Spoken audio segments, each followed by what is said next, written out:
My name is Austin Zhang. I'm gonna direct and perform in the following piece from the play, A Feel Good Man. Because sometimes we are in a very hard situation, facing a very hard person. At that time, you really need the strong language and strong logic to support yourself. So that's the reason I choose this part. I think this is a free show, but you can get the very valuable knowledge from this scene. I like it. I hope you enjoy the show. See you in a second.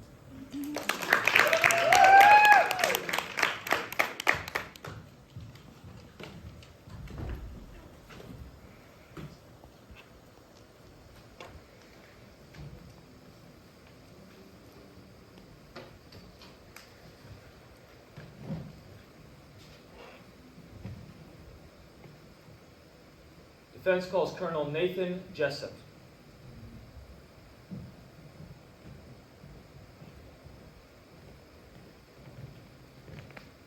Colonel, do you solemnly swear that the testimony you will give in this general court-martial will be the truth, the whole truth, and nothing but the truth, so help you God? Yes, I do.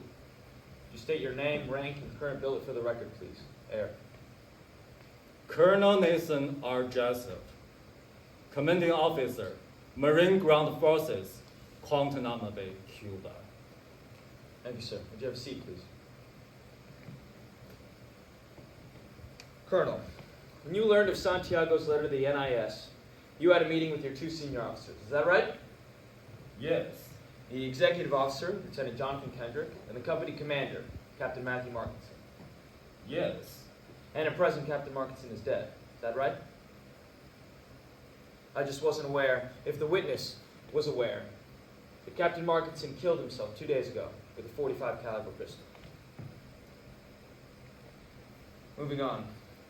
Colonel, at the time of this meeting, you gave Lieutenant Kendrick an order. Is that right? I told Kendrick to tell his men that Santiago wasn't to be touched. Did you give an order to Captain Markinson as well? I ordered Markinson to have Santiago transferred off the base immediately. Why? I felt that his life might be in danger once word of the letter got out. Grave danger? Is there another kind? We have here the transfer order that you and Markinson co-signed, order that Santiago be lifted on a flight leaving Guantanamo at 6 the next morning. Was that the first flight off the base? The 6 a.m. flight was the first flight of the base. Colonel, you flew up to Washington early this morning, is that right? Yes. I noticed you're wearing your Class A appearance and dress uniform for court today. As are you, Lieutenant. Did you wear the uniform on the plane? I wore fatigues on the plane. And you brought your dress uniform with you? Yes. And toothbrush, shaving kit, change of underwear? I brought a change of clothes and some personal items. Thank you. After Dawson and Downey's arrest on the night of the 6th, Santiago's barracks rooms were sealed off and its contents inventoried. Pairs of camouflage pants, 8 camouflage shirts, 2 pairs of boots, 1 pair of brown shoes, 1 pair of tennis shoes, 2 khaki pants, 2 belts, 1 sweater. Is there a question anywhere in our future?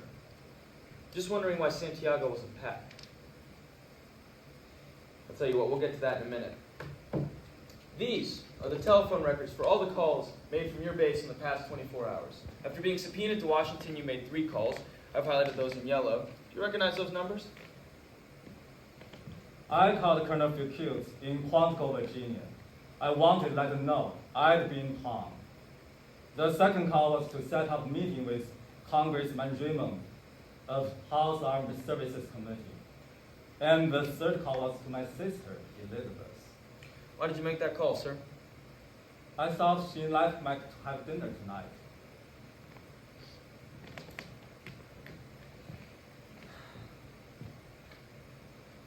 These are the telephone records from Gitmo for the night of August 6th.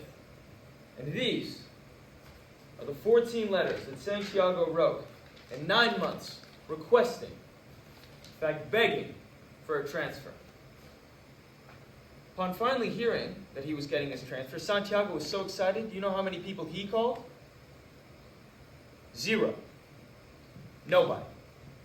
Not one call to his parents saying he was coming home. Not one call to a friend saying, "Can you pick me up from the airport?" Santiago was asleep in his bed at midnight, and according to you, he was getting on a flight in 6 hours. Yet everything he owned was hanging neatly in his closet and folded neatly in his footlocker. You were leaving for one day, and you packed a bag and made 3 phone calls. Santiago was leaving for the rest of his life, and he hadn't called a soul. He hadn't packed a thing. Can you explain that to me, Colonel? The fact is, Santiago wasn't going anywhere. Isn't that right? It's just funny, sir. No, it's not. It's tragic. You have an answer then? Absolutely. My answer is I don't have the first time clue. Maybe he was an early riser. He liked to pack in the morning. And maybe he didn't have any friends. I'm an educated man, but I'm afraid I can't speak intelligently about the travel habits of William Santiago. What I do know is that he was set to leave the base at 0600. Now, are these really the questions I was called here to answer? Do you have any other questions for me, Counselor? Thanks. I love Washington. Excuse me, I didn't dismiss you. I beg your pardon? I'm not through with my examination. Sit down. Colonel, What's that?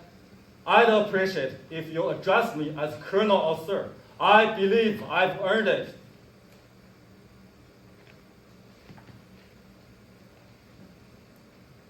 Colonel, that 6 a.m. flight, was that the first one off the base? Yes. There wasn't a flight that left 7 hours earlier and landed at Andrews Air Force Base at 2 in the morning? Your Honor, these are the Tower Chief's logs for both Guantanamo Bay and Andrews Air Force Base.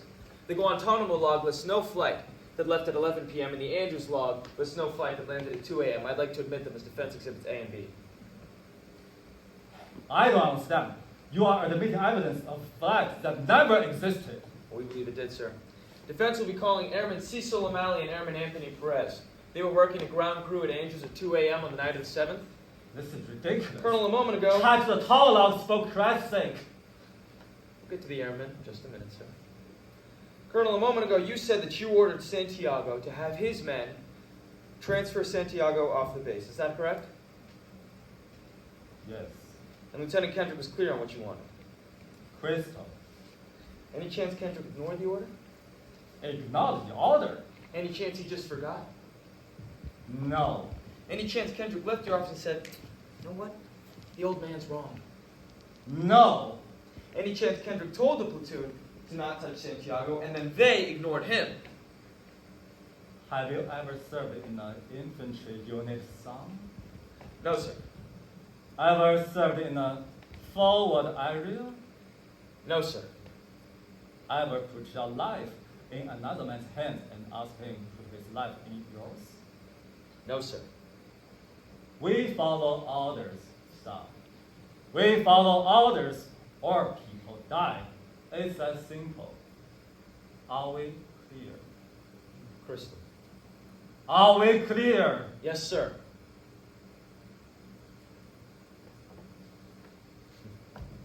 Colonel, just one more question before I call Airman O'Malley and Airman Perez. If you ordered Lieutenant Kendrick to order his men not to touch Santiago, and your orders are always followed, then why would Santiago be in any danger at all? Why would he need to be transferred off the base? Santiago was a substandard Marine. He was being transferred because... That's not what you said. You said Santiago was being transferred because he was in danger. That's correct. You said he was in danger, I said grave danger, and then you said... I know what I said. I can have the court reporter read back your words if you want to. I recall what I said. I don't need to drive it back to me. Let's What go are down. your orders? Colonel? Sometimes men take matters into their own hands. No, sir. You said just a moment ago that your men never take matters into their own hands. Your men follow orders or people die. So Santiago shouldn't have been in any danger at all, should he have? You little bastard. I'd like an answer to the question, please. If you ordered Lieutenant Kendrick ordered his men not to touch Santiago, then why did he need to be transferred? Colonel? Lieutenant Kendrick ordered the code red, because that's what you told Lieutenant Kendrick to do. And then when it went bad, you cut those guys loose. You had Markington sign a phony transfer order. You doctored the logbooks, now asking for the 4th time. Did you order the code red? You want answers? I think I'm entitled to You them. want answers? The truth! You can't handle the truth! Son, we live in a world that has walls, and those walls have to be guarded by men with guns. Who's gonna do it? You? You, Lieutenant Van Berg? I have greater responsibilities than you can possibly defend them. You wait for San Diego. You curse the Marines. You have that luxury. You have the luxury of not knowing what I know. That San Diego stands, while tragic, probably saved lives. And my existence, while grotesque and incomprehensible to you, saves lives.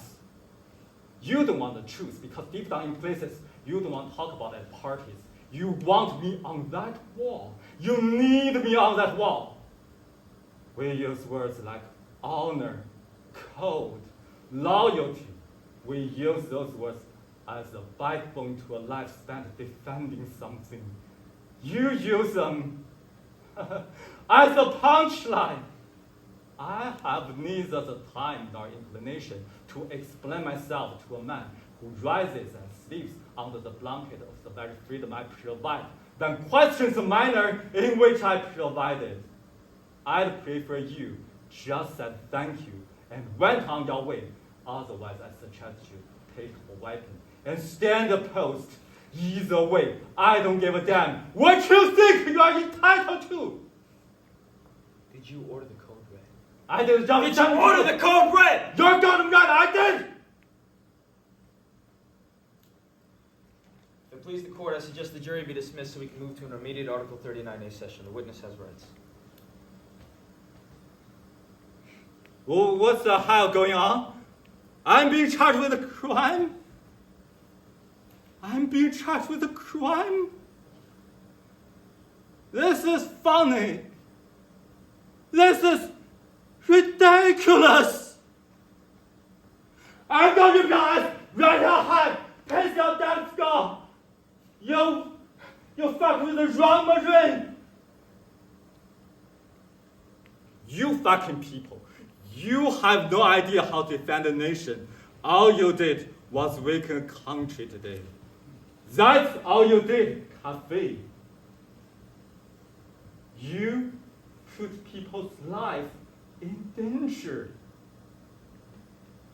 Sweet dreams, son. Don't call me son. I'm a lawyer and an officer of the United States Navy, and you're under arrest, son of a bitch. The witness is excused.